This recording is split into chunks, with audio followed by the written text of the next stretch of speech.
Hare Krishna, Prabhuji. Why are we fond of family relations, especially nowadays, than over Vaishnav relationships? Why are we fond of? Yeah, we give priority to family relationships over Vaishnav relationships. Vaishnav relationship with our family members or Vaishnav relationship with other Vaishnavas who are not family members? Other Vaishnav, uh, those who are Okay. not in the family.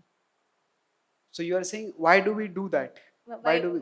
Yes. Okay. Why are we not able to prioritize Vaishnav relationships over our family relationships? Okay.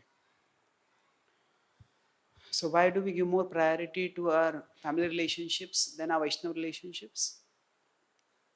Firstly, that's not necessarily bad because our family relationships are also important. And there are two extremes, that we have our spiritual life and our spiritual relationships, spiritual practices, and we may have our family, professional, and other practices. So there is paradharma, there is aparadharma. Paradharma is transcendental religion, and aparadharma is material religion. Now, aparadharma is also important. And of course, as compared to paradharma, paradharma should definitely be even more important, but aparadharma is also important. So one misconception is that the paradharma alone is important and there's no need for any aparadharma. And all my material relationships, they're simply material, they're unimportant, they're entangling, they're distracting. I should focus only on my relationship with Krishna and only my relationship with those who are related with Krishna. Now, this is a superficial understanding, because we, even if we say that we are devotees or we are serious devotees, still we live in the material world. We still have material bodies and we still function in certain material roles in this world. So, therefore, for functioning in this world, our aparadharma is also important. So, to reject the aparadharma is a superficial understanding of how bhakti is practiced in a sustainable way. The other extreme is to take aparadharma itself as all important. Think that if I'm taking care of my family, if I'm taking care of my children, if I'm ensuring that they're well educated, that they are married, that they get married and settle, then I have done my duty. I don't need to do anything other for God. That is also a misunderstanding. So the balanced understanding is that both have to be given importance. And because we have relationships of blood or relationships based on the body with our family members, and because although we are souls and we are trying to develop spiritual consciousness, we are largely at the material level of consciousness at present.